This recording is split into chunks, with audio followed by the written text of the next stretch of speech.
So, I was going to start with a big introduction about you and your career, but I think that's just been done. Bother. So I think everyone knows who you are. So thank you very much for making the time this morning. We know you've got a busy schedule, so we'll definitely get you away. I can see my ticker on time.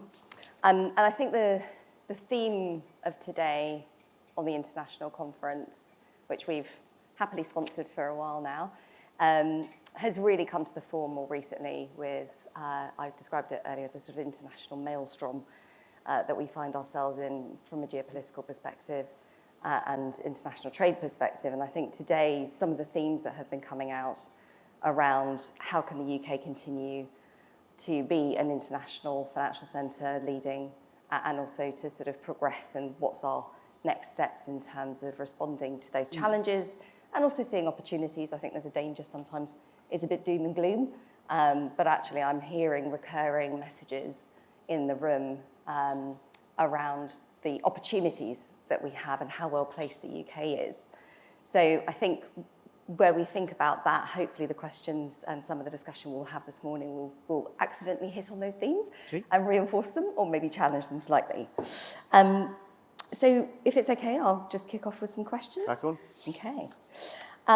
So the international trade in the financial and related professional services sector is obviously a key contributor to the UK economy in terms of jobs, in terms of tax revenues, and having that continued success and our export of that industry is obviously key, I think, parochially I would say so, and I think everyone in this room would agree, to sort of enhancing our international competitiveness and our future successes.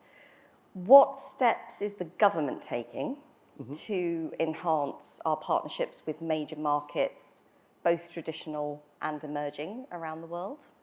Okay. Well, Emma, firstly, thank you very much for the opportunity to join you. I'm very relieved you didn't read out my CV. But one point that was missing, which is probably fair to acknowledge, certainly I have spent time in Parliament and in government previously. I've had the great privilege in recent years of being a senior fellow at Harvard and doing other work.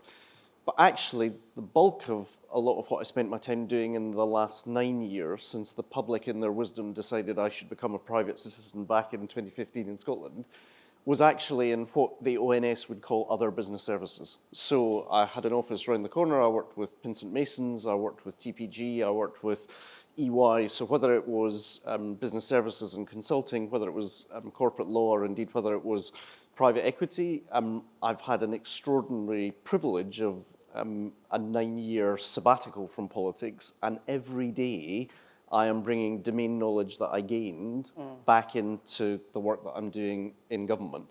And in that sense, it's right just to recognise, before I talk to you about our trade strategy, that I am understanding of and deeply respectful of what everyone in this room does, not just City UK, but the contribution that you make and the difference that you make to the United Kingdom economy. You know, we are an 81% services-based economy in the UK. What historically was called the invisibles is now, to my mind, indispensable to the growth trajectory of the United Kingdom.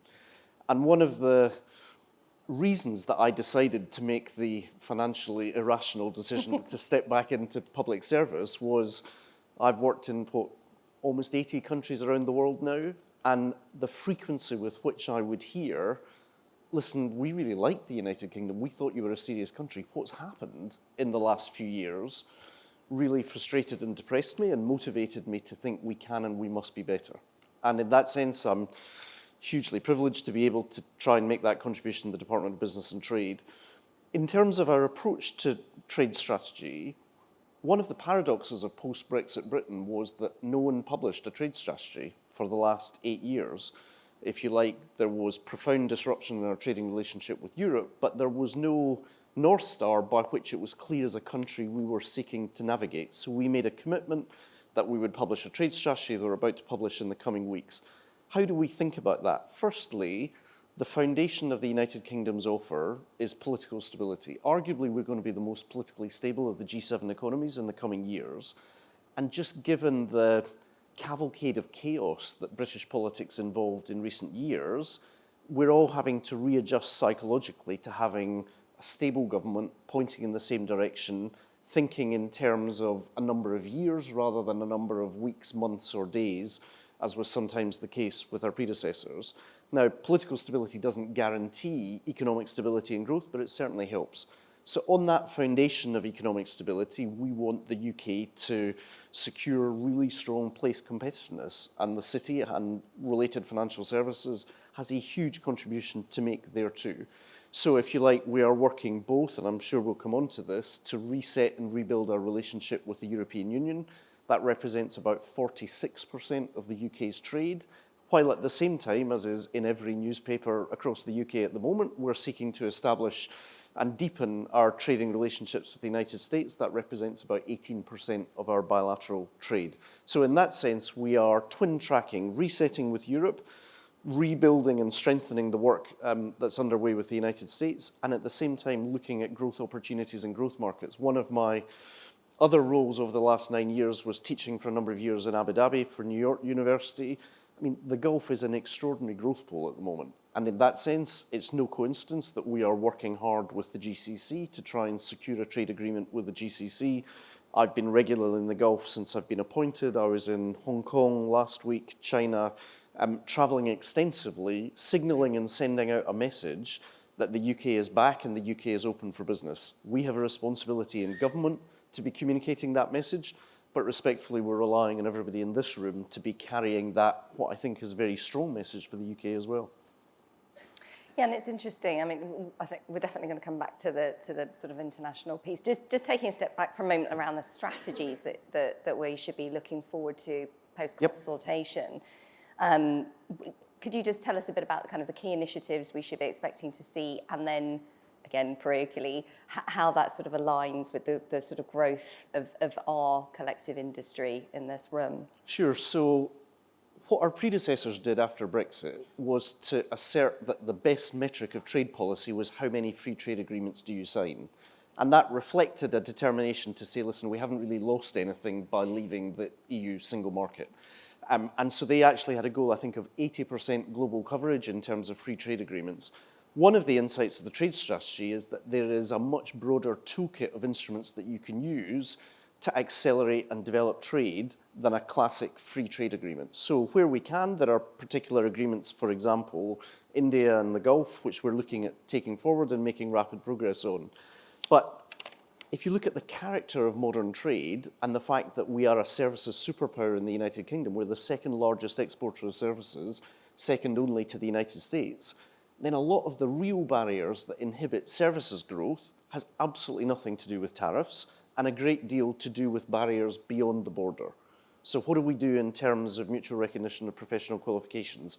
What do we do in terms of intercorporate transfers and ease of business mobility? How do we deepen and strengthen the alignment of countries like Switzerland and the United Kingdom, as well as the European Union and the United Kingdom?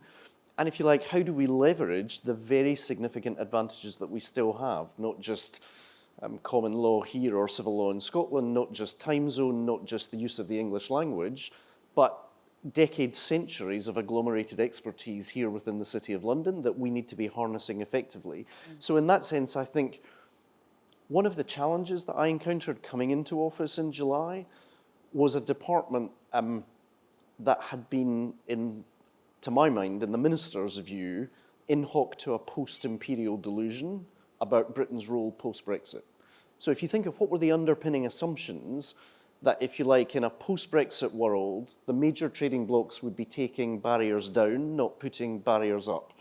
Secondly, that we would have a functioning World Trade Organization with an effective dispute resolution mechanism, and that if you like, the general approach would be towards trade liberalization.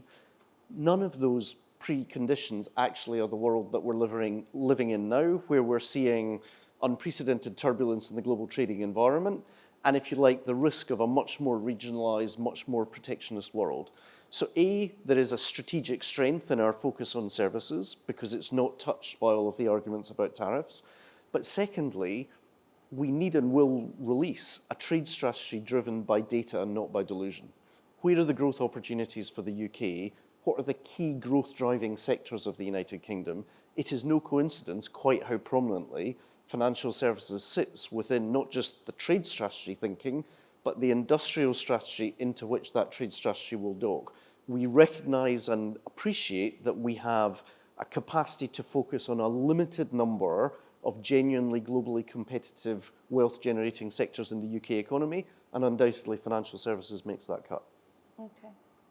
And just thinking about, as you say, the sort of post-Brexit world, obviously the Berne Agreement is progressing through ratification, and I understand that there's a sort of many steps in the Swiss process to get us there, but all is looking positive as I understand it. So to what extent is that sort of a template for us to speak to some of our other key market partners, or are there alternative routes that you think to free trade agreements, to your point around the services?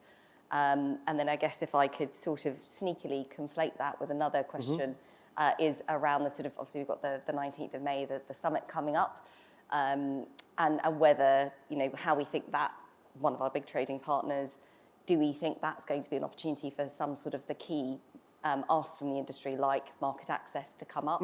So conflating those two sneakily, sorry. Okay, that's absolutely fine.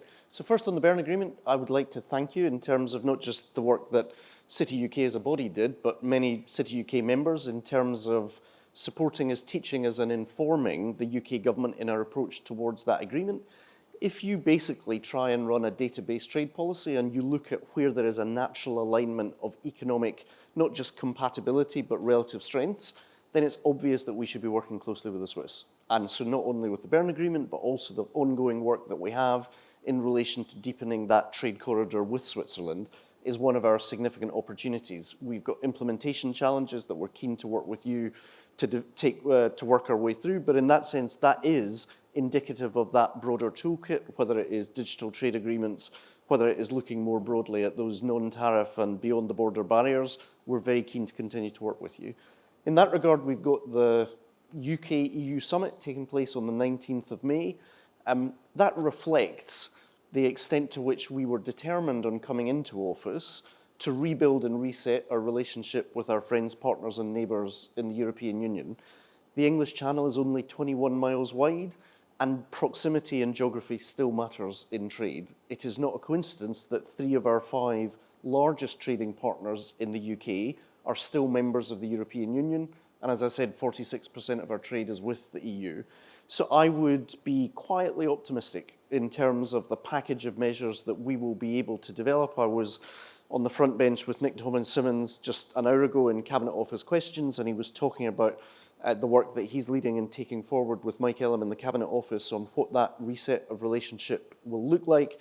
We've obviously got the EU President Ursula von der Leyen in London today, attending the Energy Security Summit in the morning and having a conversation with Keir Starmer this afternoon. That will be an important stepping stone towards the 19th of May. But again, I can assure you that our thinking in relation to financial services is very prominent in terms of how do we rebuild and reset that relationship. It's hard to overstate the damage that was done to that relationship in recent years. So we've started by saying, how do we reset the relationships? Keir Starmer holding the EPC the first week after the general election, then meeting with Chancellor Schulz, meeting with President Macron, meeting with Ursula von der Leyen, and again meeting her today. Secondly, then building on that reset of relationships by trying to rebuild confidence in our good faith as negotiating partners with the European Union. There are plenty of people in the Commission who still have a kind of post-traumatic stress whenever anybody mentions the word Brexit, and we've had to work hard to overcome that anxiety and that concern. And also there's politics on both sides of the English Channel, and there was a natural concern after what we inherited in the minds of some in the Commission that even if we were reasonably sensible, thoughtful, internationally minded politicians back in government in the UK, we were just looking for cherry picking like our predecessors. So very consciously, as we look to the 19th of May, we've been saying not only how do we build confidence, but how do we identify transparent win-win solutions, areas that are of genuine mutual benefit both to European Union members and to the United Kingdom, and that's the package we're working on. Yeah, and I think I'm a financial services regulatory specialist, so my geeky side is very excited to see what, if anything, the market access conversations may bring. And just thinking about sort of our other potential trading partners, other sort of jurisdictions. So one question is, given, I think, the sort of nature of international funding, which, to your point around, are we building barriers which we can't see until you hit it, around how that could work. But how can we in the UK government make sure we're sort of really harnessing the strengths that we have in this country around, the sort of private sector expertise, the capital, the insurance industry, those sorts of areas of our sector, to then sort of go out and really maximise the UK's place in the world in emerging markets. So, whether it's the accounting, the legal, the asset management, the whatever sectors that we're thinking of around the financial services ecosystem, how can we really harness that and utilise it and go forward into perhaps more emerging markets? So let me make a couple of points. Firstly, I think you want a government that is promoting the economy that we actually have, not the economy that politicians often talk about. So in that sense, how do we place an appropriate weight and recognition on the fact we're an 81% services economy when we are out there beating the drum and making the case for Britain as a place to invest, Britain a place to do transactions, Britain as a place to do business, and if you like, having a very clear-eyed sense as to where our relative place competitiveness is in relation to different sectors of the economy. We've taken forward a lot of that work in the industrial strategy. I think the second point, though, is to harness the knowledge and expertise within the financial community in getting this right as a government. The exam question the British public set us back in July was to raise the trend rate of growth of the UK economy. Additionally, fix public services. Normally, when you come into government, you either have a flatlining economy, public services on their knees, or a fiscally impaired balance sheet, and I'm afraid we got all three. But in that sense, we are very disciplined in saying if the central defining mission of the government is to raise the trend rate of growth, then we need the wealth creators at the table helping us solve for that problem. Respectfully, I would argue that over the last 10 years, too often the currency of British politics became culture, identity and belonging rather than economic questions. So in Scotland in 2014, are you Scottish or are we also Scottish and British? 2016, are we British or are we also European? If you like, under the cost of living crisis pressure, under the consequence of the Ukraine invasion, under the rise in energy prices, the British public are asking us as a government to work to solve the challenge of raising the trend rate of growth. If that's the question, we need you at the table. You won't be the only voice at the table, but we absolutely need your voice at the table, partly because my sense is in the years following Brexit, in the financial services community and more broadly across British business, a lot of business leaders just made a judgment to keep their heads down. It's just too difficult. We'll get shot at if we raise our heads. Let's just focus on our balance sheet. So my plea would be, we need to actively promote the economy that we have, and at the same time, we need your help in understanding how we can do that better and what that contribution looks like. The third point I would make would be, if, as I've had the privilege of doing, you've sat in the investment review committee of a major investment firm, the rigour and discipline by which globally mobile capital is allocated to the UK or not is a very rigorous and disciplined process. So making sure that not just in terms of how we talk about financial services, but the range of other policy instruments we're using as a government recognises that we need to be seen to be competitive for that globally mobile capital and to be judged an investable country as well as delivering investable opportunities is something that weighs on my mind every day. Yeah, and I've not sat in as many investment committees as you will have done, but I've sat in a few on periodic occasions for clients, and the rigour is there. I can attest to that, and those multitude of questions. And just thinking around sort of the emerging markets, and we're almost out of time, so I will be quick. But the emerging markets, so there's some obvious, and you mentioned the sort of the Gulf and Middle East. So we've got sort of Saudi, but then we've got some of the Southeast Asian, so Malaysia, Indonesia, huge, growing, vibrant populations, real opportunities there. How can we take that to those markets So, for example, I think I said briefly to you earlier, probably 80% of what I do is not UK focused. I run global processes for clients. I deal with regulators all around the world and processes. And the expertise that we have is what the client wants, because then they know they have a package around that isn't sort of beholden to the local regime per se. Not that there's anything wrong with it, they're just not used to it. So how do we take, not that example per se, but those sorts of examples and really export that into those markets? So other legal firms are available. Yeah. The law firm that I worked with, one of my responsibilities was supporting the board in their judgment as to where to open new offices. So where did we open? We opened in China, we opened in South Africa over the years that I was there and working with the board. In that sense, I am deeply aware of the extent to which, for example, UK lawyers or UK professional services firms are no longer working predominantly on inbound or outbound trade to the UK, but are leveraging extraordinary, not just credentials and domain knowledge, but global networks in the service and to the benefit of the United Kingdom. And in that sense, that poses quite a challenge for the Foreign Commonwealth and Development Office, for the Department of Business and Trade, in making sure that we are world-class at commercial diplomacy. So, if you like, it used to be the case that if you were a British ambassador, you could write a telegram back to London pretty sure in the knowledge that not many people knew what was happening in your country, whereas now any minister in any department of any foreign ministry anywhere in the world can Google the newspapers in that country.